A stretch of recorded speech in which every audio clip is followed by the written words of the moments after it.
Son las 7:15 de la mañana de un martes de marzo en la colonia Oblatos y el frío gris de Guadalajara se mete por las banquetas como si conociera cada grieta del barrio. Isabel Mendoza, 67 años, profesora jubilada, viuda, cabello blanco, carrito de feria y una rutina tan exacta que ya forma parte del paisaje. Sale rumbo al mercado como lo ha hecho miles de veces. Nadie la mira. Nadie la recuerda y justamente por eso nadie imagina que esa mañana va a haber algo que puede costarle la vida. En la esquina de Constitución, una Ram negra se atraviesa en la calle y 3 hombres con pasamontañas bajan a otro a golpes. Lo arrastran, lo obligan a arrodillarse, le hablan al oído como si todavía hubiera algo que negociar. Isabel se esconde detrás de una van sin entender del todo por qué su cuerpo reaccionó antes que su cabeza. Entonces ve el tatuaje en el cuello del más alto. Una víbora enrollada en un machete. No es una marca cualquiera. Es una firma que en Jalisco huele a ejecución, a desaparición, a gente del CJNG resolviendo asuntos sin dejar testigos. Lo que esos hombres todavía no saben es que la anciana del carrito no solo acaba de mirarles la cara al infierno, también memorizó la placa. Y en un mundo donde el CJNG no perdona ojos abiertos. Eso basta para que una profesora jubilada termine en la lista de los que tienen que desaparecer antes del amanecer. El frío de marzo llegaba temprano a la colonia Oblatos. No era el frío dramático de las montañas, ni el frío húmedo de las costas, sino ese frío discreto y gris de las ciudades que envejecen sin prisa. Que se cuela por las junturas de las ventanas y huele a cemento mojado y a tortillas recalentadas. A las 7:15 de la mañana de ese martes, Isabel Mendoza abrió la puerta de su sobrado con el mismo movimiento que había repetido miles de veces. Jalando con la mano derecha mientras sostenía con la izquierda el asa de su carrito de feria. Ese armazón de tela azul desgastada con ruedas de plástico que chirriaban levemente sobre el adoquín. Tenía 67 años y los llevaba sin disculpa. Sus cabellos eran completamente blancos, cortados cortos, porque a su edad, decía ella. El pelo largo era un lujo para quienes todavía tenían tiempo de secárselo. Sus lentes de armazón oscuro, con los cristales gruesos que amplificaban ligeramente sus ojos castaños, le daban un aire perpetuamente atento. Como si siempre estuviera leyendo algo que los demás no podían ver. Caminaba despacio con ese paso medido y ligeramente inclinado hacia la izquierda que el médico le había explicado era consecuencia del desgaste en la articulación de la rodilla, pero que ella prefería atribuir simplemente a los años de pararse frente a un pizarrón. La calle Hidalgo estaba casi vacía a esa hora. Un perro amarillo dormía enroscado junto a un contenedor de basura. Un hombre joven esperaba el camión con los audífonos puesto, indiferente al mundo. 2 niñas de uniforme caminaban de la mano más adelante con las mochilas enormes que parecían a punto de volteárselas. Isabel las vio y sintió el impulso automático, 30 años de profesora no se borran, de verificar que tuvieran los zapatos bien abrochados. Llevaba su ruta del martes memorizada en el cuerpo. Primero doblar por la calle Reforma hasta llegar a la avenida principal, luego cruzar hacia el mercado de la colonia, donde don Aurelio guardaba para ella los jitomates más firmes, porque sabía que los prefería así. Y donde la señora del puesto de flores siempre le preguntaba por sus hijos, aunque los dos vivieran lejos, e Isabel respondiera siempre lo mismo. Bien, gracias, trabajando. Era una rutina que no tenía nada de extraordinario y eso era precisamente lo que la hacía perfecta. Nadie la notaba, nunca la habían notado. Una profesora jubilada, viuda, de cabello blanco y paso lento, con su carrito de feria chirriante, era parte del paisaje. Como los macetones en las banquetas o los cables de luz cruzando entre los postes. 30 años viviendo en ese barrio la habían convertido en algo que la ciudad absorbe sin registrar. Una presencia constante que deja de ser vista precisamente porque siempre está ahí. Dobló la esquina de la calle Constitución con esa tranquilidad irreflexiva de quien conoce cada grieta del camino. Y entonces los vio.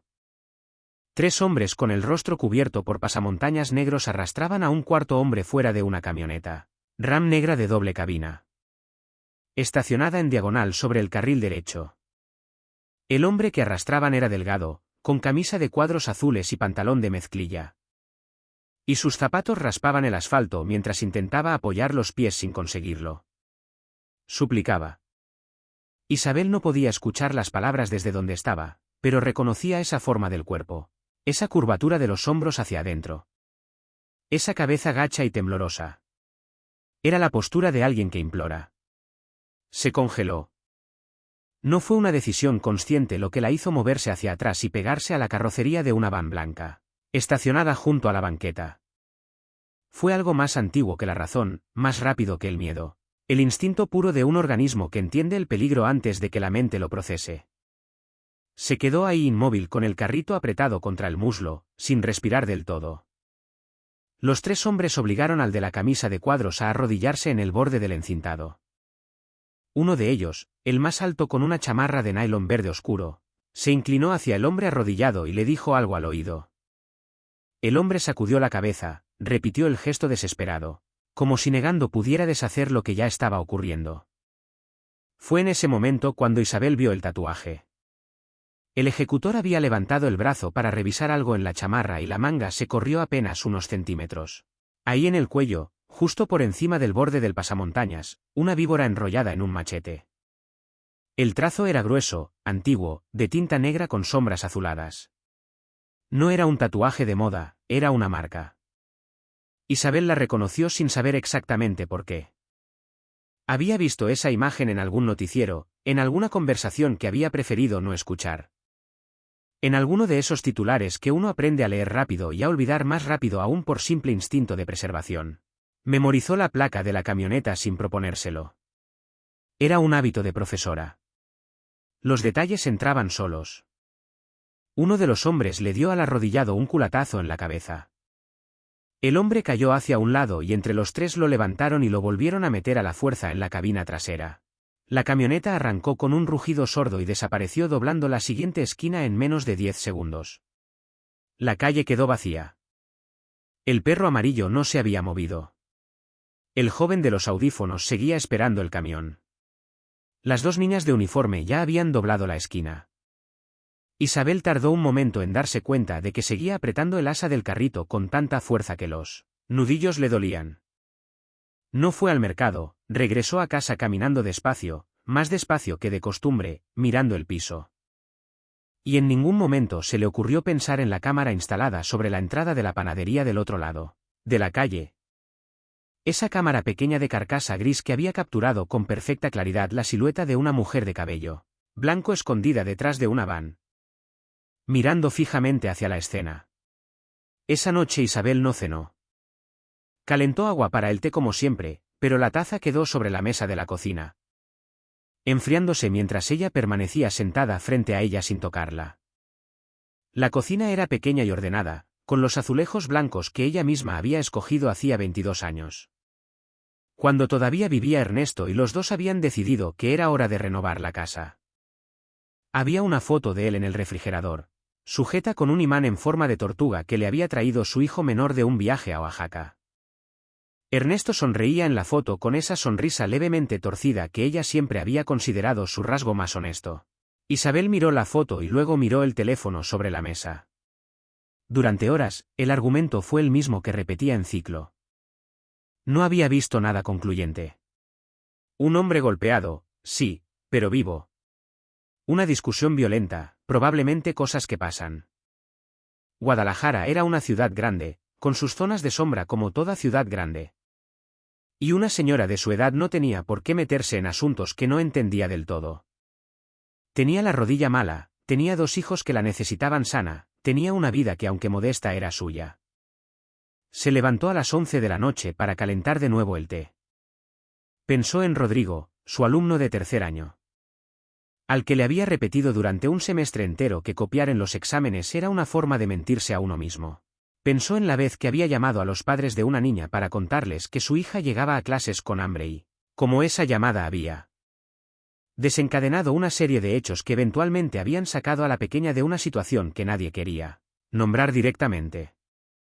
Pensó en todas las veces que había dicho a sus alumnos con esa voz firme que usaba cuando quería que algo quedara grabado: el silencio también es una decisión. A la 1:40 de la madrugada abrió el cajón de la mesita del pasillo. Ahí, entre un manual de instrucciones de un microondas viejo y un rosario de madera que había pertenecido a su madre, estaba la tarjeta. Había puesto su hijo mayor, Héctor, hacía varios años. Cuando todavía trabajaba en la Secretaría de Educación y hablaba con ese optimismo cansado de quien cree que las instituciones funcionan si uno las usa bien. Por si alguna vez necesitas reportar algo, mamá, el Ministerio Público Federal es diferente al local. Más serio.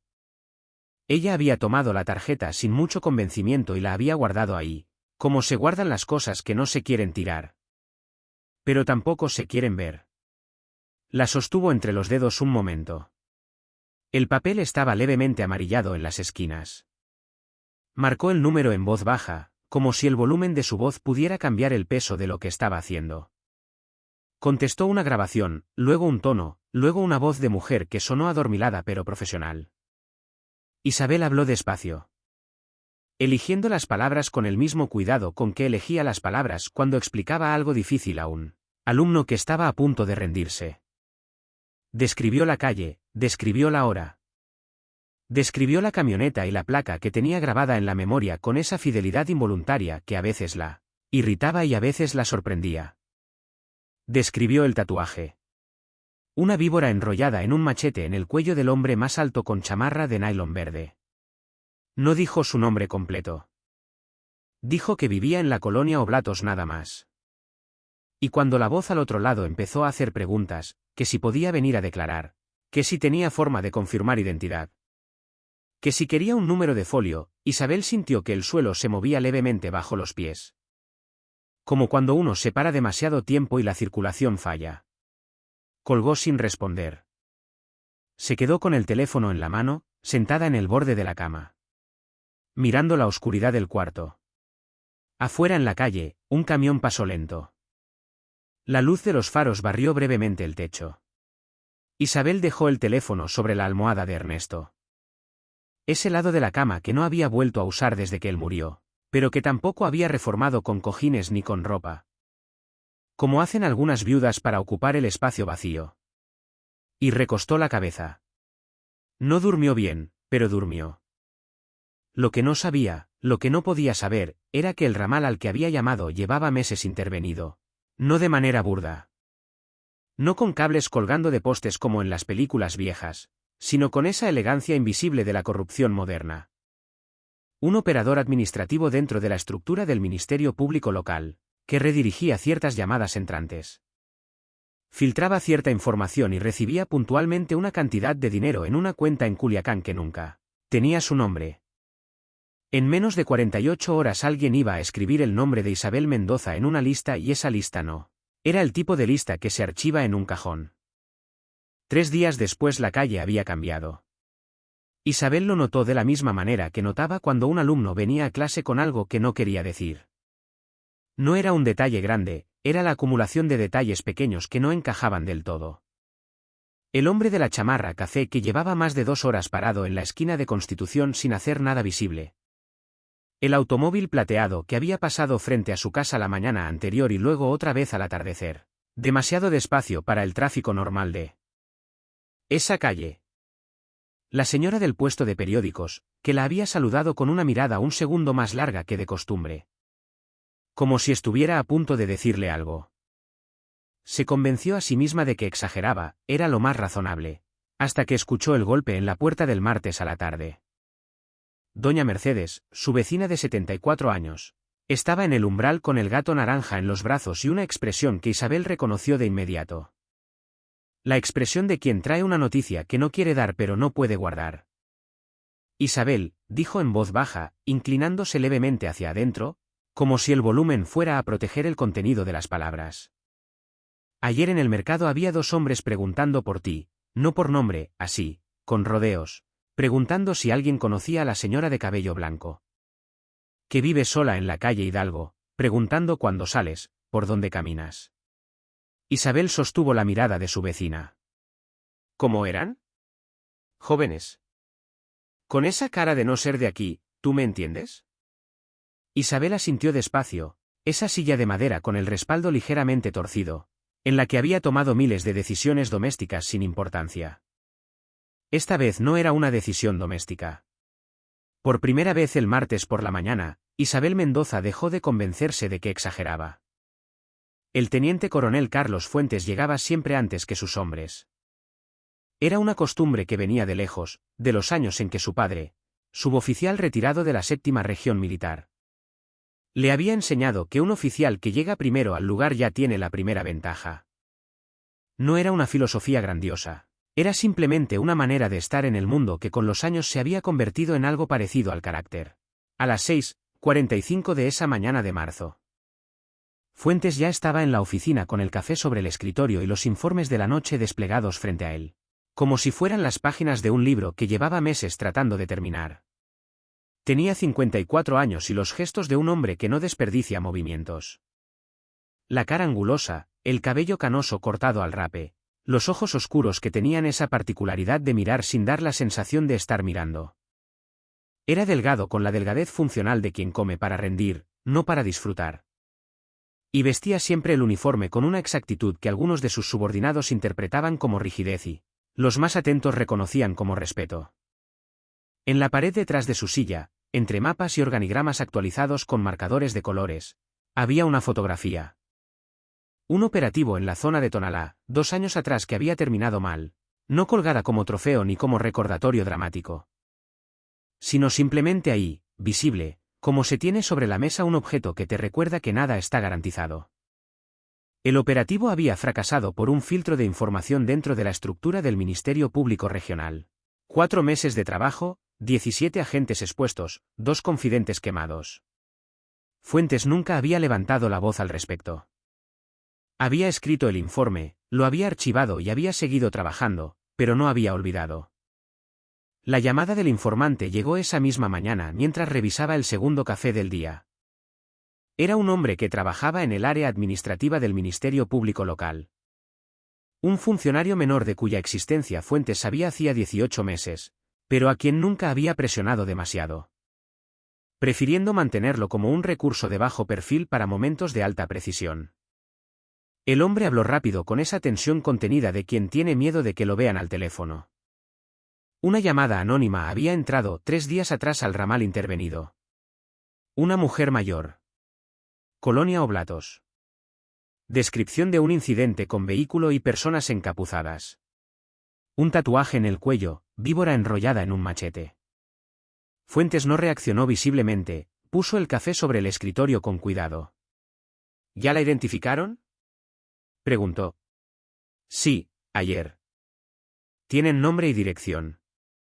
La están mirando desde hace 2 días. Fuentes colgó, abrió la base de datos interna y buscó el símbolo.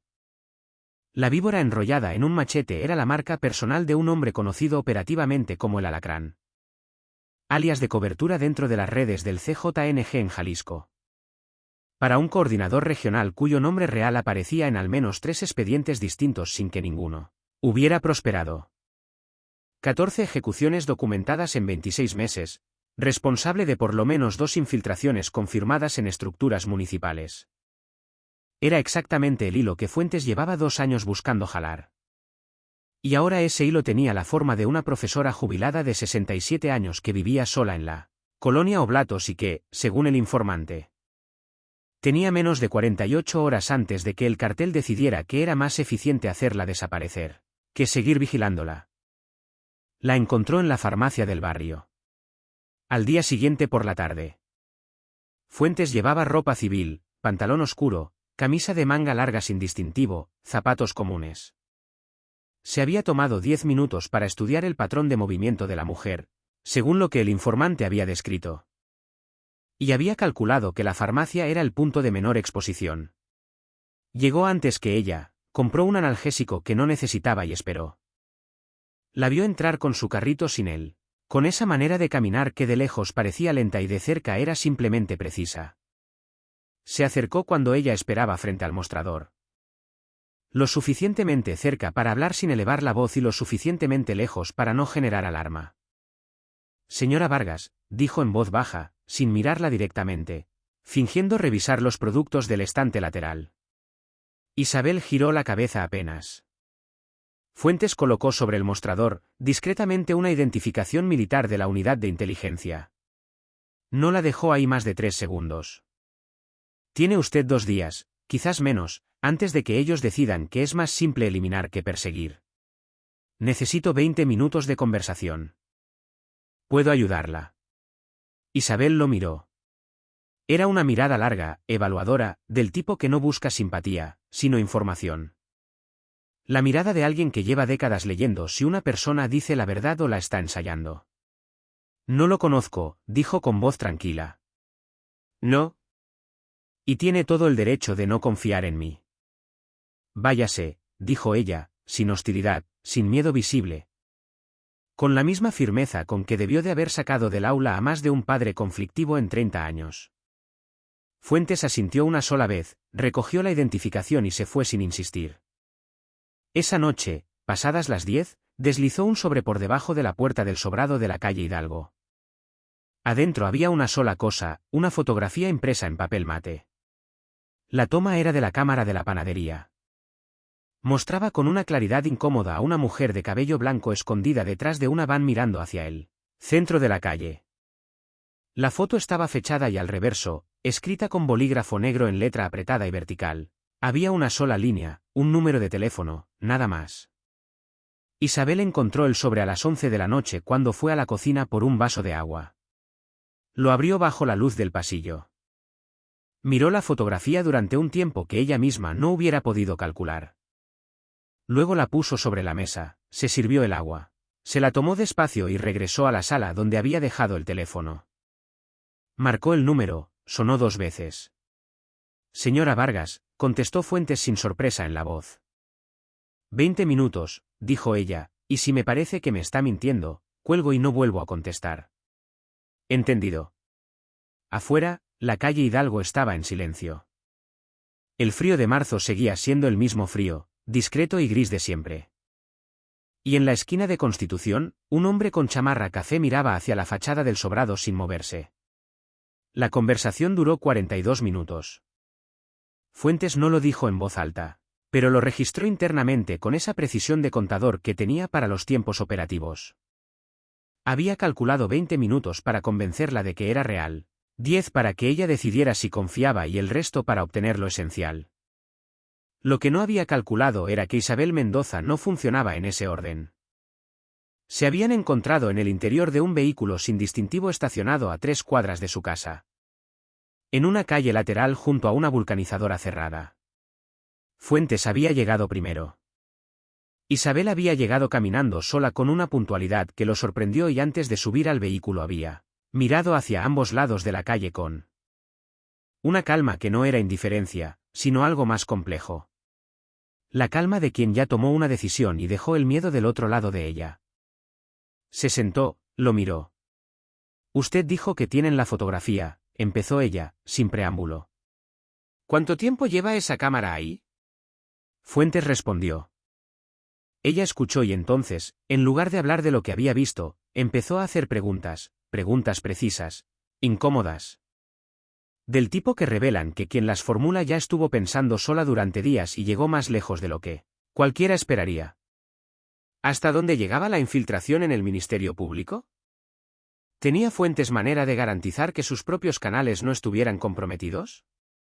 ¿Qué le pasaría a ella si cooperaba y el proceso fallaba? ¿Y qué le pasaría si no cooperaba? Fuentes respondió con honestidad a las que pudo.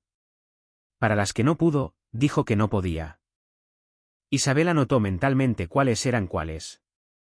Fue solo cuando terminó su propio interrogatorio que empezó a hablar.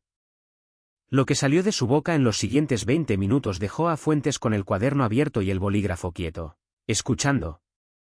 El tatuaje en el cuello, descrito con una precisión de ilustradora, grosor del trazo, tonalidad de la tinta. Posición exacta respecto a la línea de la mandíbula. La placa de la camioneta reproducida de memoria con el mismo tono neutro con que se dicta una dirección. El color de la chamarra del hombre más alto. La manera en que el hombre de la camisa de cuadros había extendido las manos al suplicar. Los dedos separados, la palma derecha más alta que la izquierda. Como si ofreciera algo o intentara detener algo que ya venía. ¿Cómo recuerda todo eso? Preguntó Fuentes sin poder evitarlo. Isabel lo miró con algo que no era exactamente paciencia. 30 años frente a un salón de clases, dijo. Uno aprende a ver lo que pasa en el fondo mientras habla de otra cosa. Fuentes anotó y mientras anotaba, algo encajó que no había encajado antes. El tatuaje que ella describía, esa víbora con ese trazo y esa posición, no era la marca genérica del símbolo del cartel. Era la versión personal modificada que un solo hombre usaba. Un hombre que su unidad llevaba 2 años intentando ubicar físicamente sin conseguirlo. Cuando terminaron, Fuentes bajó el cuaderno. Lo que usted vio es más importante de lo que cree, dijo. Ya lo suponía, respondió ella, por eso me están mirando la casa. Hubo un silencio antes de que Isabel preguntara lo que llevaba días sin querer formular en voz alta. ¿Qué necesita de mí? Exactamente. Fuentes explicó. No una declaración en sede judicial, no todavía. Lo que necesitaba era una declaración formal ante su unidad con protocolo de inteligencia militar que pudiera usarse como base para construir el dossier sin exponer su identidad en el sistema civil hasta que fuera seguro hacerlo. Mientras tanto, necesitaba que ella siguiera en su rutina normal, sin cambios que alertaran a quienes la observaban. Y necesitaba que no llamara a sus hijos. Isabel escuchó esta última parte con una expresión que Fuentes no supo leer de inmediato. Después comprendería que era la expresión de alguien que acaba de recibir la confirmación de algo que ya sabía, pero esperaba que no fuera verdad. ¿Cuánto tiempo? Preguntó. No puedo saberlo. Semanas, posiblemente más. Ella asintió una sola vez. Despacio abrió la puerta del vehículo. Entonces más le vale que valga la pena, dijo, y bajó a la banqueta con su paso medido, sin apresurarse. Como si acabara de salir de una cita médica de rutina. Fuentes la vio alejarse por el espejo retrovisor. Cerró el cuaderno. Esa misma semana, en una oficina sin ventanas en un edificio corporativo del centro de Guadalajara. Un hombre llamado Tomás revisaba en su laptop la imagen capturada por la cámara de la panadería. Tenía 38 años y una cara que no llamaba la atención en ningún contexto, ni guapo, ni feo, ni joven, ni viejo. Con el tipo de presencia que se disuelve en cualquier sala. Era exactamente el tipo de cara que uno necesita cuando el trabajo consiste en ver sin ser visto. Vestía bien, sin ostentación. Y hablaba siempre en un tono moderado que hacía que las personas tendieran a inclinarse hacia adelante para escucharlo mejor, lo cual le daba, sin que ellas lo supieran, una pequeña ventaja en cualquier conversación. Amplió la imagen. La mujer de cabello blanco, parcialmente oculta detrás de la van, mirando hacia la escena. El ángulo era suficiente. La identificación había sido sencilla. Tomás no era un hombre de reacciones visibles. Leyó el nombre, la dirección, el perfil básico que le habían enviado y luego cerró la laptop y se quedó mirando la pared un momento pensando. No era un problema de fuerza, era un problema de ingeniería. Una señora mayor, profesora jubilada, sin historia criminal, sin conexiones políticas visibles, viviendo sola en un barrio de clase media-baja. Si desaparecía de manera violenta y repentina, generaría exactamente el tipo de atención que nadie necesitaba en este momento, la prensa, los vecinos. El patrón de los últimos eventos que ya estaba llamando demasiado la atención en ciertos círculos. Eso era lo torpe, lo visible, lo que hacían los que no pensaban. Lo que había que hacer era más elegante. Tomás tenía una habilidad particular para encontrar el punto de presión correcto en cada persona, no el punto débil. Que era una idea demasiado simple, el punto de palanca. Aquel lugar en la vida de alguien donde una fuerza pequeña produce un movimiento grande. Y en el perfil de Isabel Mendoza, ese punto era obvio. Tenía 2 hijos. Tomás abrió de nuevo la laptop y empezó a escribir un correo tranquilo, metódico. Con esa concentración serena de los que saben exactamente lo que están haciendo y han dejado de necesitar que alguien más lo confirme. Afuera, sobre la ciudad. El cielo de marzo se cerraba con nubes bajas y el olor distante a lluvia que en Guadalajara siempre llega antes de que nadie la espere. Héctor llamó un miércoles por la mañana a finales de abril. Era el mayor de sus hijos, 42 años, funcionario de una dependencia de educación en Monterrey. Con esa voz de hombre responsable que a Isabel siempre le recordaba un poco a Ernesto cuando era joven y todavía creía que las instituciones respondían si uno les hablaba con claridad. Era una voz que ella amaba precisamente porque contenía una ingenuidad que la vida no había terminado de borrarle y que ella había decidido hace tiempo no intentar corregir. Mamá, tengo algo que contarte, algo bueno. Isabel estaba en la cocina de pie junto a la ventana que daba al patio interior. Fuera, la bugambilia trepaba por la pared del vecino con esa terquedad vegetal que siempre le había parecido admirable. Escuchó. Héctor explicó que le habían llegado a través de un contacto, un conocido de un conocido. La cadena vaga de siempre. Los datos de una empresa de logística que buscaba un coordinador regional para el norte del país. El sueldo era extraordinario, 3 veces lo que ganaba ahora, con prestaciones y posibilidad de crecimiento. El contacto le había dicho que era una empresa seria, establecida, con operaciones en varios estados. Y lo mejor, dijo Héctor, con ese entusiasmo contenido de quien sabe que está a punto de dar una noticia que va a gustar. Lo mejor era que habían preguntado por él específicamente, como si alguien hubiera recomendado su nombre. Le habían pedido solamente una cosa antes de avanzar al proceso formal. Que confirmara que no había ningún asunto legal pendiente en su familia directa. Que no había nadie en su familia inmediata involucrado en ningún tipo de declaración o proceso judicial. Isabel escuchó todo esto sin moverse. La bugambilia seguía en la pared. El sol entraba oblicuo por la ventana y formaba un rectángulo de luz en el piso de loseta. «Mamá, ¿sigues ahí?» «Sí», dijo ella. «Sigo aquí». «¿Qué te parece?» «Es una oportunidad increíble». Llevaba años sin ver algo así. Isabel cerró los ojos un segundo, solo un segundo. «Héctor», dijo con esa voz que usaba cuando quería que una sola palabra cargara mucho peso. «¿Quién exactamente te pasó ese contacto?» «Un compañero del trabajo». «Mauricio, lo conoces, el que fue a la posada de diciembre». «¿Y a Mauricio se lo pasó quién?» Una pausa pequeña. «No sé, mamá, ¿por qué preguntas eso?» «Por curiosidad», dijo ella. «Oye, Héctor, no hagas nada todavía. Espérate unos días antes de responder». «¿Por qué?» «Es una buena oportunidad». «Ya sé que lo es». «Solo espérate». «¿Puedes hacer eso por mí?» Otra pausa. Héctor era un hombre que respetaba a su madre con esa mezcla de afecto y ligera exasperación que caracteriza a los hijos adultos que no entienden de él. Todas las razones de sus padres, pero han aprendido a confiar en ellas. «Bueno», dijo, «unos días, pero me explicas después, ¿verdad?»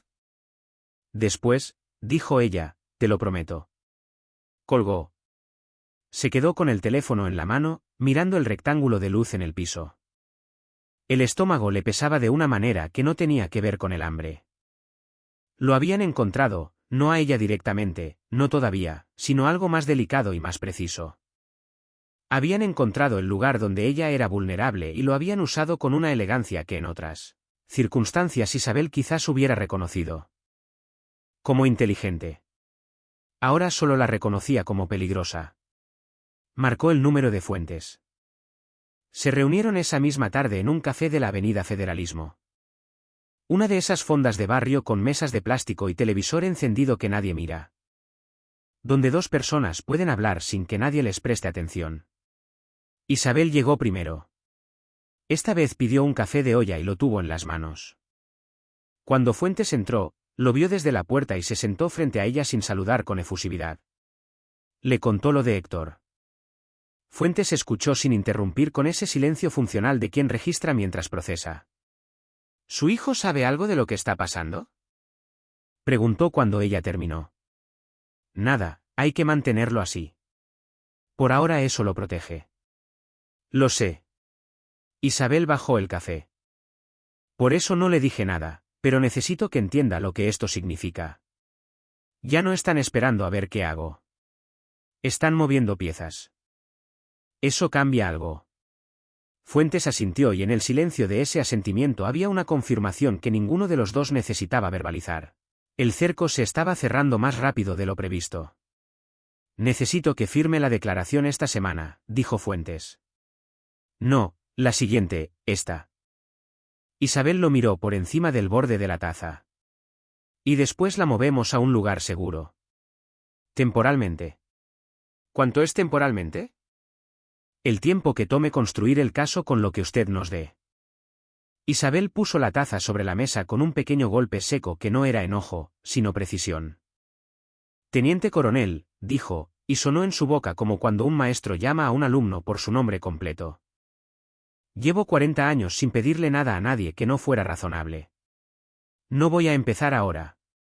Voy a firmar su declaración. Voy a responder todas sus preguntas, pero necesito una cosa a cambio.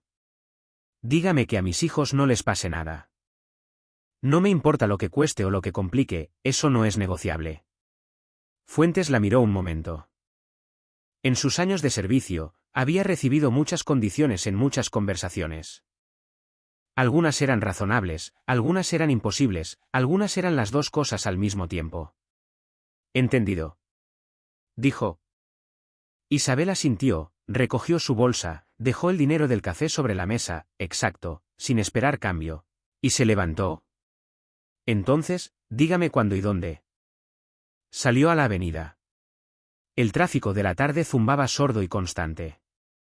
Ella caminó entre la gente con su paso medido, sin prisa, con el carrito que ese día no llevaba, pero cuya ausencia nadie notó. Igual que nadie notaba su presencia. 2 cuadras más atrás, desde un vehículo estacionado frente a una ferretería. Un hombre con lentes de sol la vio salir del café y marcó un número en su teléfono. Reportó y escuchó, y luego esperó. La declaración duró 3 días. No era lo que Isabel había imaginado cuando Fuentes usó esa palabra. Había imaginado una mesa, un micrófono, una sala fría con personas tomando notas. Lo que encontró fue algo más parecido a una conversación larga y estructurada realizada en una oficina, discreta dentro de una instalación militar al sur de la ciudad con una analista joven llamada Valentina, que tenía el pelo recogido y la costumbre de hacer pausas largas entre pregunta y pregunta. Como si estuviera esperando que el silencio produjera algo que las palabras solas no podían. El primer día fue la descripción del incidente. Isabel lo relató con una linealidad perfecta, sin adornos ni vacilaciones. Desde el momento en que dobló la esquina hasta el momento en que la camioneta desapareció. Valentina grababa y tomaba notas al mismo tiempo y en varias ocasiones pidió que Isabel repitiera ciertos detalles. No porque no los hubiera entendido, sino porque quería verificar que la versión fuera idéntica en cada repetición. Lo era, siempre lo era. Al final del primer día, Valentina salió de la sala un momento. Cuando regresó, traía con ella a un hombre que se presentó como analista gráfico y que llevaba bajo el brazo un folder con imágenes impresas.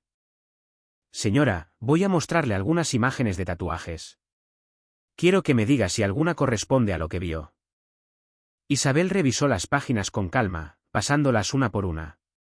En la 4ª página se detuvo. Señaló con el dedo sin vacilación. Esta, pero el trazo del cuerpo de la víbora es más grueso en la parte inferior y el machete está inclinado hacia la izquierda, no hacia la derecha. El analista miró a Valentina. Valentina miró a Isabel. ¿Estás segura de la dirección de la inclinación? Estoy segura. Tenía el cuello ligeramente girado hacia el hombre arrodillado. Lo vi de 3/4. No había margen de confusión. Esa noche, Fuentes revisó la declaración parcial en su oficina y llamó a Valentina. ¿Qué tan confiable es? Extraordinariamente, dijo Valentina, y había en su voz algo que no era exactamente entusiasmo profesional, sino algo más cercano al asombro. No hay inconsistencias, ninguna. Son demasiado específicos y demasiado neutros al mismo tiempo. Fuentes colgó y abrió el expediente de El Alacrán. La inclinación del machete en el tatuaje era un detalle que no existía en ningún informe previo. Era el tipo de detalle que solo alguien que había visto el tatuaje de cerca podía proporcionar. Esa sola corrección confirmaba con una precisión que ningún otro recurso de inteligencia había logrado en 2 años. Que el hombre presente en el incidente era específicamente ese coordinador regional y no un imitador o un subordinado con marca similar. El segundo día de declaración fue más difícil, no por los hechos. Esos Isabel los tenía ordenados con la misma claridad que el primero. Sino porque Valentina empezó a hacer preguntas que iban más lejos del incidente en sí. Preguntas sobre el barrio, sobre las personas que Isabel conocía, sobre sus años como maestra. Era un interrogatorio de contexto suave y metódico, diseñado para extraer información periférica que el sujeto no sabe que tiene. Isabel lo reconoció. No dijo que lo reconoció. Respondió con la misma honestidad que a todo lo demás, pero con una selección que era en sí misma una forma de inteligencia. Contaba lo que sabía que era útil y guardaba lo que no estaba segura de poder controlar. No era desconfianza, era prudencia de alguien que había aprendido en décadas de vida en barrios donde la información tenía precio. Que no toda la verdad se entrega de una vez. Fue en ese segundo día cuando Valentina le preguntó casi de pasada si en sus años de docencia había conocido a personas que luego hubieran tenido algún tipo de vínculo con actividades ilegales. Isabel hizo una pausa que duró exactamente lo que dura reconocer un nombre que uno lleva tiempo sin pronunciar. En 30 años de profesora en esta colonia, dijo finalmente, sería extraño no haberlos conocido. Valentina esperó. Hay una persona, dijo Isabel despacio, un exalumno, pero no sé si es relevante todavía. ¿Por qué no? Porque todavía no sé si confío en lo que pienso que sé. Valentina no insistió, anotó algo y cambió de tema. El tercer día fue el más largo y el más silencioso. Valentina presentó a Isabel una serie de documentos, fotografías de vehículos, registros de empresas, mapas de zonas de operación. No le explicó el contexto de cada uno, solo le pedía que dijera si reconocía algo. Isabel pasó las páginas con paciencia. En un momento se detuvo en la fotografía de un documento oficial, el registro de una empresa de transporte con sede en Zapopan. Leyó el nombre del titular, lo leyó 2 veces, luego miró a Valentina. ¿Puedo ver esto de cerca? Valentina deslizó la hoja. Isabel la sostuvo. En el margen superior derecho había una fotografía pequeña del titular de la empresa, del tipo que acompaña los documentos de registro oficial. Era un hombre de unos 50 años con cara ancha y expresión de quien está acostumbrado a que le tomen fotografías sin querer salir bien en ellas. Tenía una cicatriz visible en la mejilla. Isabel sintió algo que no era exactamente miedo ni exactamente reconocimiento, sino la combinación de los dos. Ese instante en que el pasado y el presente se tocan en un punto que uno no esperaba. Este hombre, dijo con una calma que le costó más de lo que parecía, fue padre de uno de mis alumnos hace mucho tiempo. Vino a una reunión escolar en un estado que no era el adecuado para una reunión escolar. Valentina dejó de escribir. ¿Lo recuerda bien? Tenía una cicatriz aquí. Isabel señaló su propia mejilla y usaba un anillo de oro en el dedo mínimo de la mano derecha. No era un hombre que pasara desapercibido, aunque intentara hacerlo. Esa noche, Fuentes recibió el reporte de Valentina y lo leyó 2 veces antes de cerrar la laptop. La empresa de fachada ligada a la camioneta no era solo un nombre en un registro, era un hombre real, con historia real. Que había estado en el mismo salón de clases que los hijos de vecinos de la colonia Oblatos hace 20 años. Un funcionario municipal de Zapopan. Con carrera documentada, con familia, con presencia pública. Y una profesora jubilada lo recordaba con una precisión que ningún sistema de inteligencia había alcanzado. Fuentes se levantó, fue hasta la ventana y miró la ciudad de noche. Las luces de Guadalajara se extendían hacia todos los horizontes, densas e indiferentes como siempre. Pensó en la foto del operativo fallido que tenía detrás de su escritorio. Esta vez era diferente. Esta vez el hilo no se iba a cortar. La casa segura estaba en una calle sin salida al sur de la ciudad. En un barrio tan ordinario que su ordinariedad era en sí misma una forma de camuflaje. Isabel llegó un domingo de junio con una bolsa de lona que contenía exactamente lo que Fuentes le había indicado. Ropa para 2 semanas. Medicamentos para la rodilla y nada que tuviera su nombre impreso. Dejó atrás la planta de albahaca en la ventana de la cocina, la foto de Ernesto en el refrigerador y los libros apilados junto a su silla. No se despidió de nada en voz alta. Era el tipo de mujer que hace los duelos en silencio y sigue caminando. La casa tenía 2 habitaciones, una sala pequeña y una cocina funcional. Había una agente de civil asignada a su protección, una mujer joven llamada Sandra, que hablaba poco y cocinaba bien. Y que Isabel observó durante los primeros días con la atención discreta de quien necesita saber con quién comparte el espacio antes de relajarse. La rutina era extraña, sin mercado, sin vecinos, sin la estructura invisible de 30 años viviendo en el mismo barrio. Por las mañanas, Isabel leía, por las tardes, respondía a las preguntas adicionales que Valentina enviaba por escrito a través de fuentes. Por las noches miraba por la ventana el trozo de calle visible desde la sala y pensaba en cosas que prefería no nombrar. Fue en esa casa donde le llegó la noticia del apartamento de Ramiro. Ramiro Estrada tenía 40 años y una vida construida en capas que pocas personas conocían completas. Por fuera, chofer de carga pesada, rutas interurbanas, hombre de pocas palabras y horarios irregulares. Por dentro, y solo para quienes sabían leer entre líneas, alguien que había crecido en la colonia Oblatos. Que había tenido a Isabel Vargas como profesora en tercer y cuarto grado y que guardaba de esa época un recuerdo específico. El día en que ella había ido a hablar con su madre, porque él llegaba a clases sin desayunar. Y como esa visita había cambiado algo en la dinámica de su casa sin que nadie lo dijera en voz alta. Cuando había aparecido en la puerta del sobrado de Isabel en mayo, 2 semanas antes de que ella entrara a la casa segura. No había explicado cómo se había enterado de lo que estaba pasando. Solo había dicho que tenía información sobre movimientos de vehículos en rutas que los militares no monitoreaban, y que se la quería dar a ella. No a desconocidos. Isabel lo había escuchado. Había llamado a Fuentes esa misma noche y los tres se habían reunido una sola vez en un lugar neutral con la brevedad quirúrgica que Fuentes imponía a cualquier contacto de riesgo. Lo que Ramiro aportó completó 2 lagunas críticas en el dossier. Las rutas de traslado de operativos del cartel entre Guadalajara y Zapopan y la ubicación aproximada de una bodega de coordinación logística que ningún informante previo había podido precisar. Era información valiosa que había tenido un costo. La llamada llegó a las 2 de la madrugada. Ramiro hablaba desde un teléfono público con la voz que tienen las personas cuando controlan el miedo a la fuerza. Entraron al departamento, profesora, revolvieron todo, dejaron algo escrito en el espejo. Isabel escuchó, cerró los ojos. ¿Estás bien? Sí, estaba fuera. Pero saben. ¿A dónde vas a ir? Ya tengo un lugar, no se preocupe por mí. Colgó. Isabel se quedó sentada en el borde de la cama con el teléfono en el regazo. Sandra apareció en el umbral de la puerta alerta. ¿Todo bien?, preguntó. No, dijo Isabel con honestidad. Pero estamos bien. Fue la primera vez en meses que lloró. No de miedo, de eso que pesa más que el miedo. Saber que alguien pagó un precio por una decisión que fue tuya y que no hay manera de devolverle lo que perdió. Se limpió la cara con la manga del pijama, se levantó, fue a la cocina.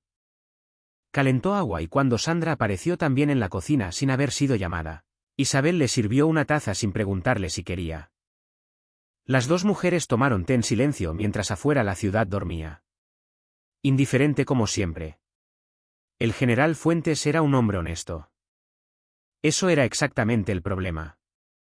Tenía 58 años, 3 décadas de servicio y una convicción institucional que Almeida respetaba en abstracto y encontraba peligrosa en concreto. La creencia de que los procedimientos existían precisamente para los momentos difíciles, no para los momentos fáciles. Cuando se enteró de que Almeida había trasladado a Isabel a una casa segura militar sin autorización del mando. Lo llamó a su despacho un lunes por la mañana con esa calma fría que es más difícil de manejar que el enojo abierto. Teniente coronel, usted tomó una decisión unilateral que compromete protocolos de coordinación con el sistema civil.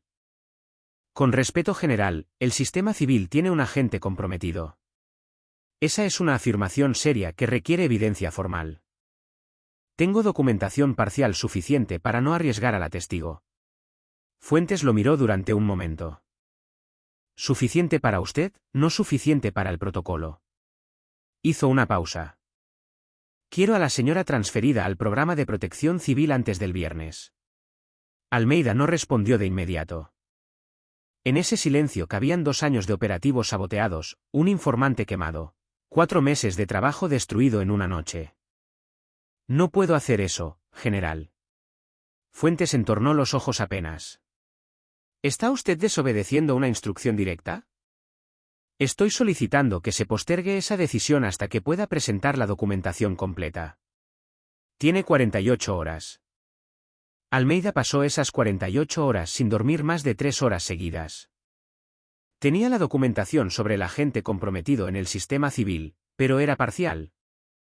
Suficiente para convencer a alguien dispuesto a ser convencido, insuficiente para forzar una decisión institucional formal. Fuentes no era un hombre que se moviera con medias evidencias. Era el tipo de oficial que había construido su carrera sobre la exactitud. Y esa exactitud, que en otras circunstancias era una virtud, se convertía ahora en un obstáculo tan real como cualquier otro. El dilema era concreto.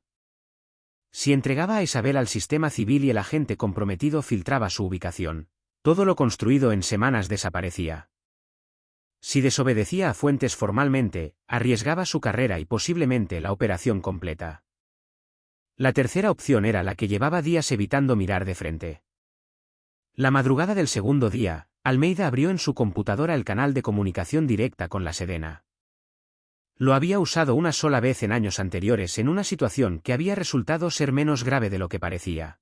Y había aprendido entonces que ese canal era como una palanca de emergencia. Funciona, pero deja marcas. Escribió el informe con la precisión metódica que lo caracterizaba, sin adornos, sin dramatismo. Con los hechos ordenados de manera que la gravedad hablara sola. Adjuntó la documentación parcial sobre el agente comprometido. El dossier actualizado sobre el alacrán y el vínculo con el funcionario municipal de Zapopan. Y al final, en una sola línea. Señaló que la testigo clave estaba bajo protección militar no autorizada por razones operativas que detallaba. En el anexo. Envió el informe a las 4:17 de la mañana. Luego se recostó en el sofá de su oficina con los brazos cruzados y miró el techo. No sentía alivio. Sentía el peso específico de haber saltado por encima de un superior honesto. De haber convertido a Fuentes involuntariamente en un obstáculo en lugar de un aliado. Eso no se deshacía con buenos resultados. Fuentes nunca lo perdonaría del todo y Almeida sabía que tendría razón en no hacerlo. La respuesta de la Sedena llegó en 72 horas. Autorización para operativo conjunto con equipos externos a la cadena regional y una línea adicional, escueta y definitiva, que informaba que el general Fuentes quedaría apartado preventivamente de la operación mientras se realizaba una auditoría interna de su equipo. Almeida leyó esa línea 2 veces. La tercera vez no la leyó, la cerró. Fuentes era inocente. La auditoría lo confirmaría. Pero el daño ya estaba hecho y Almeida lo cargaría con la misma honestidad con que cargaba la foto del operativo fallido en la pared. Algunas decisiones correctas no se sienten bien. Eso no las hace incorrectas, tampoco las hace fáciles. Tomás supo que había perdido la iniciativa un martes de julio cuando el nombre del funcionario de Zapopan dejó de responder mensajes. No era una señal dramática, era exactamente lo contrario, el silencio repentino donde antes había regularidad. Tomás conocía bien ese silencio. Era el silencio de alguien que había sido contactado por personas más importantes que él y que había tomado la decisión, sabia o cobarde, dependiendo del punto de vista, de dejar de ser leal a quien le había dado órdenes y empezar a ser útil a quien podía salvarlo. Cerró el teléfono y permaneció quieto en su silla durante varios minutos. Había subestimado algo. A la mujer. Había sido cuidadoso desde el principio. Precisamente porque entendía que los testigos silenciosos en los barrios correctos pueden ser más peligrosos que cualquier informante infiltrado. Lo que había subestimado era la velocidad con que la información que ella poseía podía convertir un caso de calle en una investigación de estructura. Eso era lo que había cambiado. El caso ya no era sobre lo que ella vio, era sobre lo que ella recordaba de hace 20 años. Y eso era un territorio donde él no tenía herramientas. Tomás era un hombre que planeaba siempre con 2 salidas. Empezó a preparar la segunda. En la casa segura, Isabel llevaba semanas construyendo una rutina nueva con la disciplina de quien sabe que la rutina es una forma de cordura. Por las mañanas escribía cartas que no enviaba. Cartas a Héctor, a su hijo menor Sebastián, que vivía en Mérida, y al que llamaba menos de lo que debería, a Ernesto, que ya no estaba. Pero a quien le seguía debiendo conversaciones. Era un hábito que había empezado casi sin querer la primera semana. Cuando la ausencia del periódico matutino y del café con don Aurelio y del chirrido del carrito sobre el adoquín se había vuelto un peso físico. Escribir le ordenaba el pensamiento. Siempre había sido así. Una tarde, mientras Valentina revisaba con ella los últimos detalles del dossier, Isabel mencionó algo que había estado guardando desde la segunda sesión de declaración. Ese detalle sobre el exalumno que había dicho que no estaba segura de poder controlar. Ramiro me contó algo más, dijo con ese tono de quien abre un cajón que llevaba tiempo cerrado. Sobre la bodega en Zapopan. Dijo que los turnos de vigilancia cambiaban los miércoles al amanecer, que había un periodo de entre 20 y 40 minutos donde el relevo era irregular. Valentina levantó la vista del papel. ¿Por qué no lo dijo antes? Porque no sabía si era relevante para ustedes o si exponía demasiado a Ramiro. ¿Y ahora? Isabel cruzó las manos sobre la mesa. Ahora creo que Ramiro ya está expuesto de todas formas, y si esa información sirve para que esto termine más rápido, vale la pena. Valentina llamó a Fuentes esa misma tarde. Los equipos de la Sedena llegaron a Guadalajara en la primera semana de agosto. No llegaron en convoy ni con ninguna visibilidad que pudiera filtrar su presencia. Llegaron en grupos pequeños, en vehículos sin distintivo distribuidos en 3 puntos de la ciudad. Coordinados a través de un canal cifrado al que solo Fuentes y 2 oficiales de la Ciudad de México tenían acceso. Isabel no los vio. Nadie se los presentó ni le explicó en detalle lo que se estaba preparando. Fuentes le dijo solo lo esencial, que el operativo estaba en marcha, que necesitaba paciencia y que cuando terminara podría volver a casa. Ella asintió y no preguntó más. Esa noche escribió una carta a Ernesto que era diferente a las anteriores. No hablaba de los hijos, ni de la casa, ni de las cosas pequeñas del día. Hablaba de miedo, con una honestidad que solo se permite con quien ya no puede juzgarnos. Escribía que había tenido miedo durante meses, pero que el miedo no había sido lo más difícil. Lo más difícil había sido no saber si lo que estaba haciendo valía lo que costaba, si la verdad. Esa verdad específica de una esquina específica de una mañana de marzo. Tenía el peso suficiente para justificar todo lo que había movido a su alrededor. Dobló la carta, la puso junto a las otras en el fondo de la bolsa de lona. Afuera, la ciudad de agosto olía a tierra húmeda y a jacarandas tardías. Faltaban semanas para que todo terminara, aunque ella todavía no lo sabía. Lo que sí sabía era que ya no tenía dudas. El dossier llegó a su forma final un miércoles de agosto, 3 días antes de que Fuentes lo considerara listo. No fue una decisión de prisa, fue una decisión de oportunidad. El informante dentro de la estructura del cartel reportó que Tomás había comenzado a mover activos. Que ciertas cuentas estaban siendo vaciadas con discreción y que algunos nombres en la red de infiltración municipal habían empezado a distanciarse de sus contactos habituales. La red estaba sintiendo algo. No sabía exactamente qué, pero lo sentía. Y las redes que sienten peligro se contraen, se cierran, destruyen evidencia. Fuentes convocó a sus 2 oficiales de enlace con la Sedena a las 11 de la noche. Revisaron el dossier por última vez sobre una mesa donde había tazas de café frío y mapas con marcadores de colores que nadie recogió. Cada pieza estaba en su lugar. La declaración de Isabel como espina dorsal. La información de Ramiro sobre rutas y bodegas, la identidad del funcionario de Zapopan, los registros de la empresa de fachada. La documentación parcial sobre la infiltración en el Ministerio Público. No era perfecto. Los dossiers nunca lo eran, pero era suficiente. Fijamos fecha, dijo Fuentes. En la casa segura, esa semana fue diferente sin que nadie lo dijera. Sandra se volvió más callada, más atenta a los sonidos de la calle. Valentina dejó de enviar preguntas de seguimiento. Fuentes llamó una tarde brevemente, solo para confirmar que Isabel estaba bien, sin mencionar nada más. Era el tipo de silencio que tiene forma, que ocupa espacio. Que una mujer que había pasado 30 años leyendo salones llenos de personas que intentaban no revelar lo que pensaban, reconocía sin esfuerzo. Algo estaba por pasar. Isabel pasó esos días con una calma que ella misma encontraba extraña. No era indiferencia, era algo parecido a lo que sentía el último día de clases cada año. La combinación de agotamiento y claridad de quien ha llevado algo hasta su término y puede ver por primera vez el Final desde cerca. Pensó en sus alumnos de los últimos años, en los que habían llegado difíciles y salido distintos.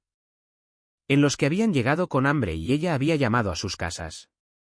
En los que le habían escrito años después para decirle cosas que los adultos raramente dicen en voz alta.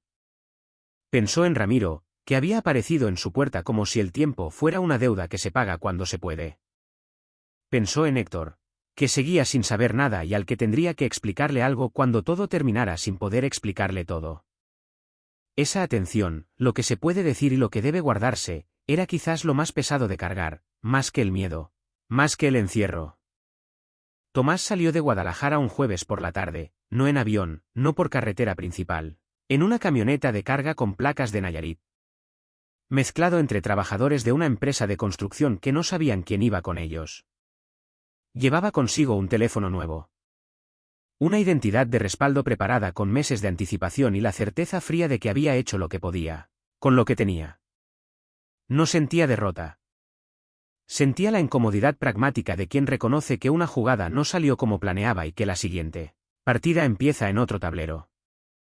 Lo que no sabía era que el canal cifrado de Fuentes ya tenía registrado su patrón de movimiento desde hacía 48 horas. Que la camioneta de Nayarit había sido identificada en un retén discreto a la salida de la ciudad. Que los equipos de la Sedena tenían su segunda identidad desde la noche anterior, cuando el funcionario de Zapopan, en su proceso de cooperación con las autoridades, había entregado una lista de nombres que incluía el suyo. Tomás viajaba convencido de que escapaba. Viajaba sin saberlo hacia dónde lo estaban esperando. Esa noche Isabel no escribió cartas. Se sentó en la sala pequeña de la casa segura con las manos cruzadas en el regazo y escuchó el silencio del barrio ajeno. Una moto pasó lejos, un perro ladró 2 veces y se cayó. El refrigerador zumbaba con esa constancia anónima de los aparatos que nunca descansan. Pensó en la esquina de Constitución, en la van blanca, en el hombre de la camisa de cuadros arrodillado en el encintado, en el tatuaje. En todo lo que había visto sin querer ver y que no había podido dejar de recordar. No se arrepentía. Eso era lo que le sorprendía más, que después de todo, después del miedo y el encierro y las cartas sin enviar y la rodilla que había empeorado. Y la planta de albahaca que probablemente había muerto sola en la ventana de la cocina, no se arrepentía. Cerró los ojos, respiró. Faltaban días, solo días. El operativo comenzó a las 4:40 de la madrugada de un sábado de septiembre. 6 direcciones simultáneas, 3 en Guadalajara, 2 en Zapopan, una en un municipio menor al oriente de la zona metropolitana, donde los registros de la empresa de fachada señalaban un almacén que llevaba meses funcionando como punto de coordinación logística. Los equipos se habían posicionado desde medianoche en silencio con esa concentración tensa y fría de los que han esperado mucho tiempo y saben que los próximos minutos no permiten errores. Fuentes no estaba en ninguna de las 6 direcciones. Estaba en un centro de coordinación temporal instalado en una nave industrial al norte de la ciudad, frente a 6 pantallas que mostraban las transmisiones en tiempo real. Llevaba puesto el uniforme completo por primera vez en semanas. Tenía el café intacto a su lado. A las 4:53, la primera transmisión confirmó acceso al apartamento de Chapalita. El alacrán estaba adentro. Solo con ropa de casa frente a un televisor encendido sin volumen, como si hubiera decidido esa noche no dormir sin saber exactamente por qué. Los agentes entraron con precisión. No hubo resistencia. El hombre se puso de pie. Miró a los uniformados y durante un segundo su cara tuvo la expresión de quien finalmente recibe algo que llevaba tiempo esperando sin querer admitirlo. Fue reducido sin violencia, esposado, trasladado. En la pantalla, Fuentes vio todo en 38 segundos. El funcionario de Zapopan fue detenido 40 minutos después mientras tomaba café en la cocina de su casa. Su esposa estaba de pie junto al fregadero. Su hija de 11 años, con el uniforme escolar todavía sin terminar de abrochar, sostenía una cuchara sobre un tazón de cereal y miraba hacia la puerta con unos ojos que no entendían lo que veían, pero que registraban todo. Fuentes recibió el reporte y lo leyó en silencio. Luego apartó la tablet y no volvió a mirarla por varios minutos. Había aprendido hace tiempo que los operativos exitosos no son limpios. Que detrás de cada nombre en un dossier hay una geometría de personas que no eligieron estar ahí. Familias, hijos, rutinas domésticas que se rompen en 40 segundos. No era razón para no actuar, pero era razón para no celebrar. La niña con la cuchara en la mano se quedaría con él más tiempo que cualquier estadística del caso. La bodega en Zapopan fue el último punto en confirmarse a las 6:10 de la mañana. Cuando la luz empezaba a cambiar el color del cielo de negro a ese azul gris que en Guadalajara precede el amanecer, los equipos encontraron documentación operativa, registros de movimientos y 3 teléfonos con información que los analistas tardarían semanas en procesar completamente. Tomás no estaba en ninguna de las 6 direcciones, pero estaba detenido desde las 3 de la madrugada en un retén de la Sedena, a 120 kilómetros al norte de la ciudad, cuando los documentos de su segunda identidad fueron verificados contra una base de datos actualizada 48 horas antes con su nombre y fotografía. Lo habían esperado en el camino porque sabían qué camino tomaría. Fuentes recibió esa confirmación a las 6:45. La leyó, la cerró, no dijo nada. A las 7 de la mañana llamó a la casa segura. Sandra contestó. ¿Cómo está? Preguntó Fuentes. Despierta. Lleva rato despierta. ¿Puede ponerla? Hubo un momento de paso sobre loseta. Luego la voz de Isabel, tranquila, como si hubiera estado esperando junto al teléfono. ¿Terminó? Dijo ella antes de que él hablara. Fuentes hizo una pausa breve. Terminó, dijo.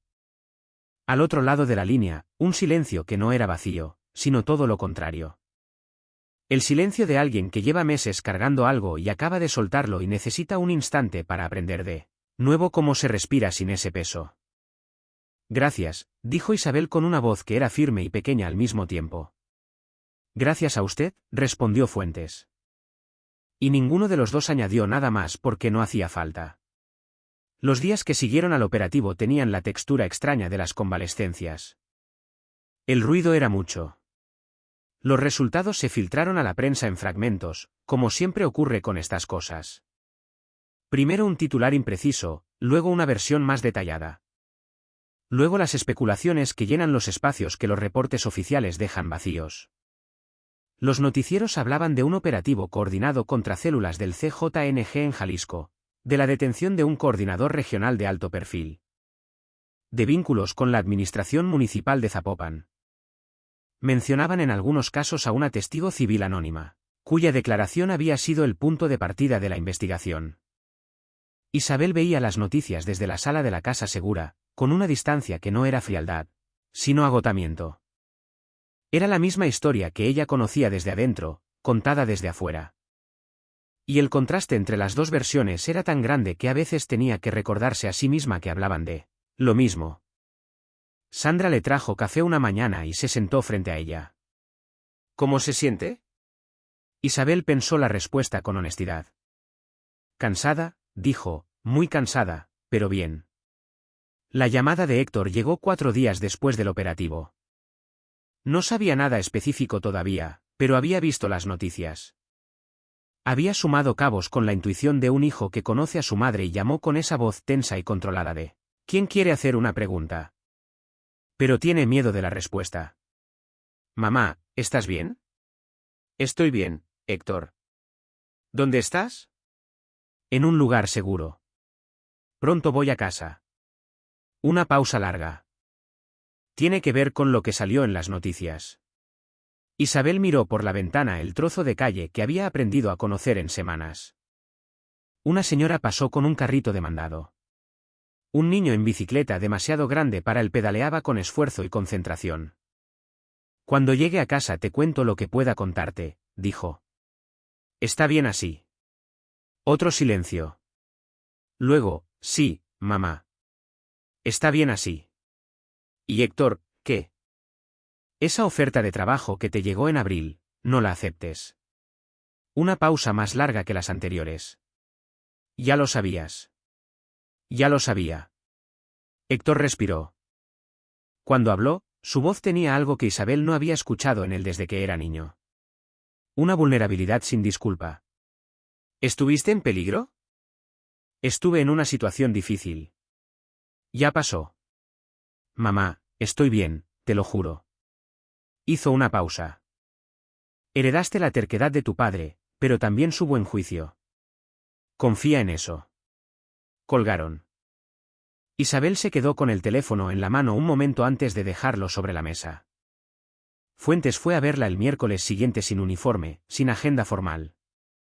Llegó con 2 cafés de una fonda cercana y se sentaron en la pequeña sala como 2 personas que han compartido algo intenso y necesitan un momento para dejar que eso se asiente. Hablaron del caso con la brevedad de quienes ya no necesitan explicarse los detalles. El funcionario de Zapopan cooperaba.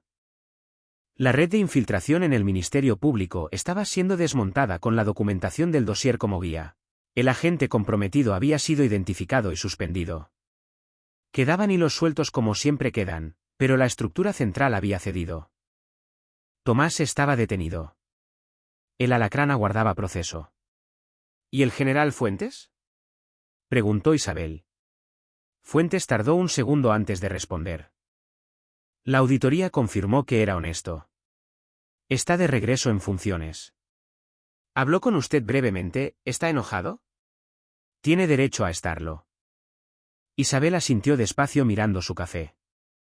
Usted tomó la decisión correcta de la manera incorrecta, dijo con la precisión clínica de una profesora que no endulza las evaluaciones.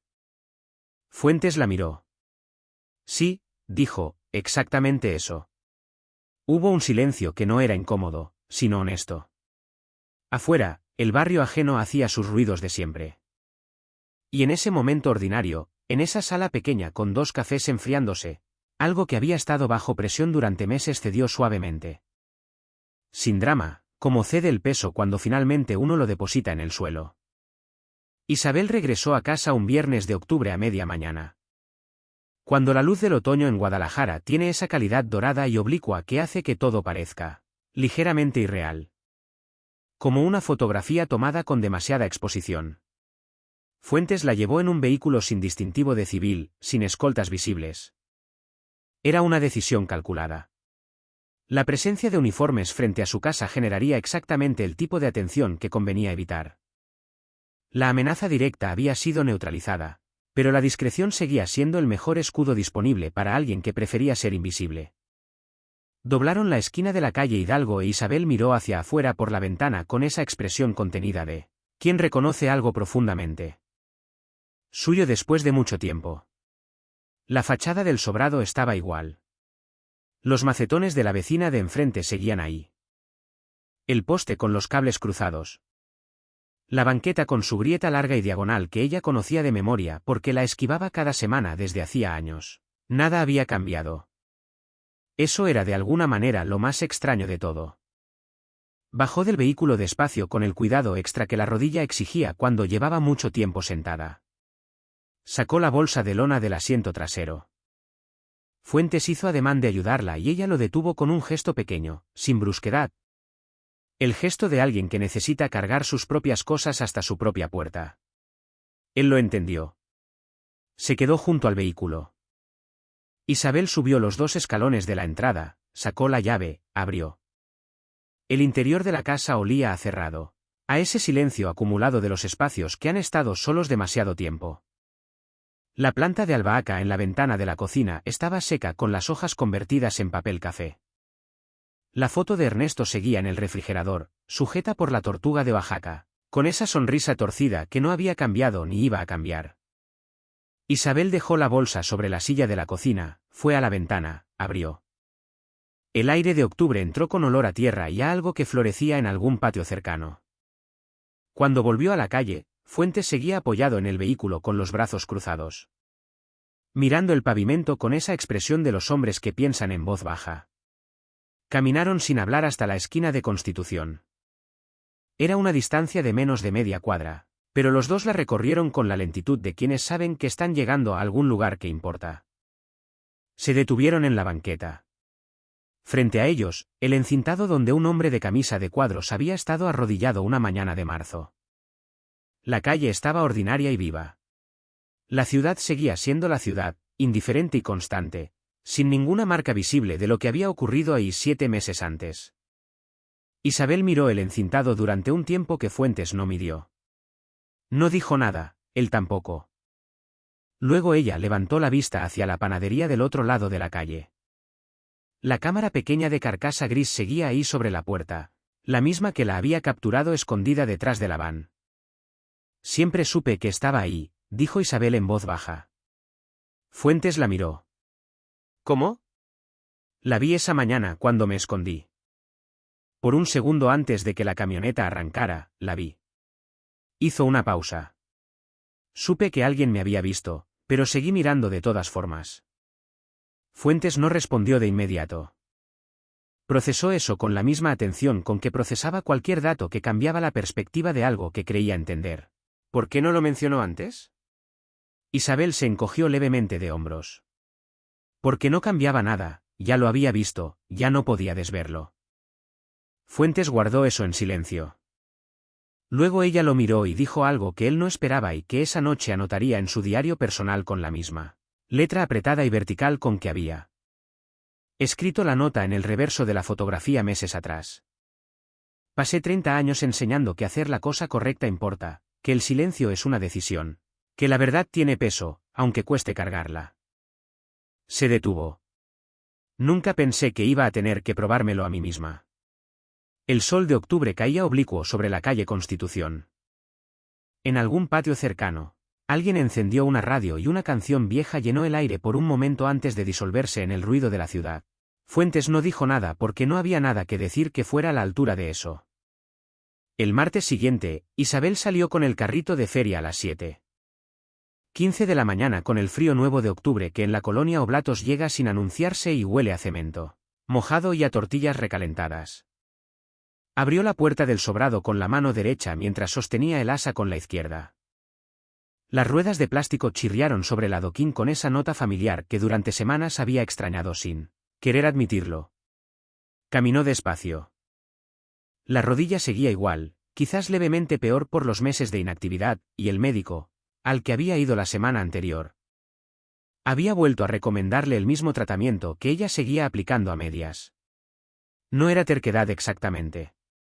Era una economía de la atención. Había cosas más urgentes que la rodilla. Y aunque ahora esas cosas urgentes habían pasado, el hábito de postergar persistía. Don Aurelio la vio llegar desde el puesto y sonrió con ese gesto amplio de quien no pregunta dónde estuviste, porque le basta con que hayas vuelto. Doña Isabel la tenía extrañada. Estuve de viaje, dijo ella con la misma naturalidad con que podría haber dicho cualquier otra cosa.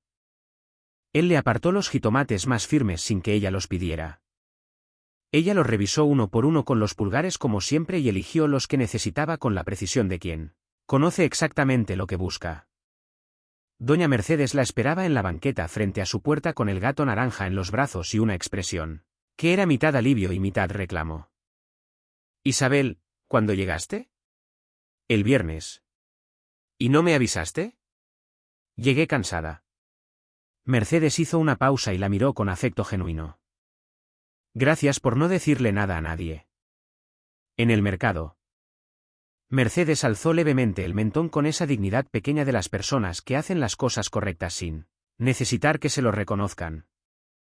Pero que tampoco se niegan al reconocimiento cuando llega. Uno sabe cuándo hay que callar, dijo.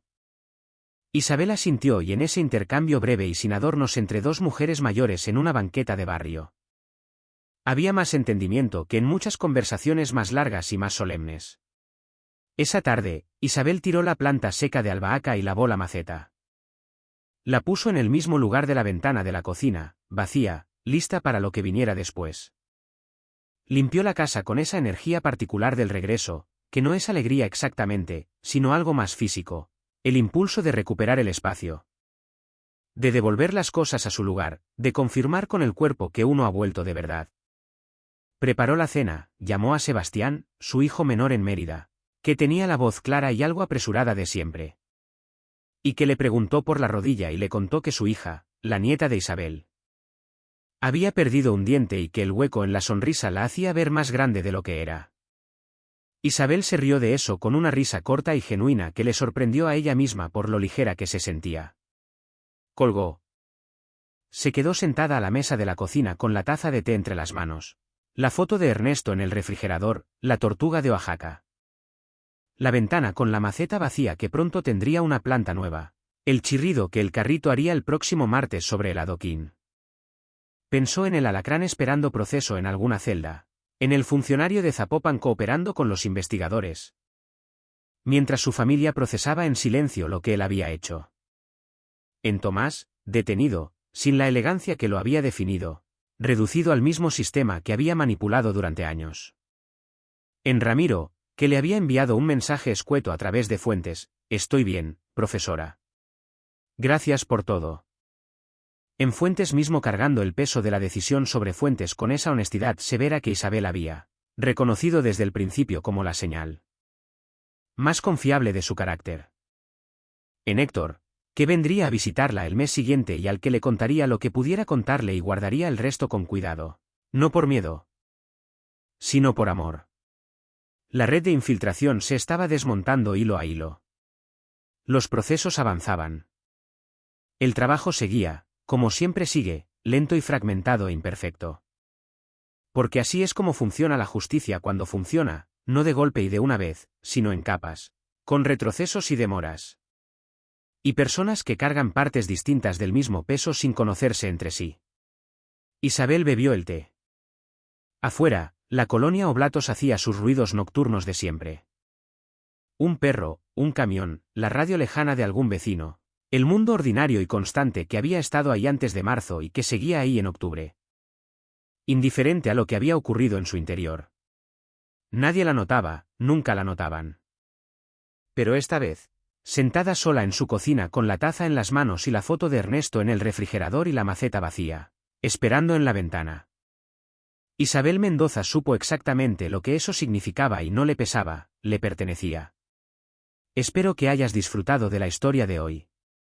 Suscríbete al canal para no perderte más historias como esta. Dale un me gusta y comenta abajo qué te pareció la historia.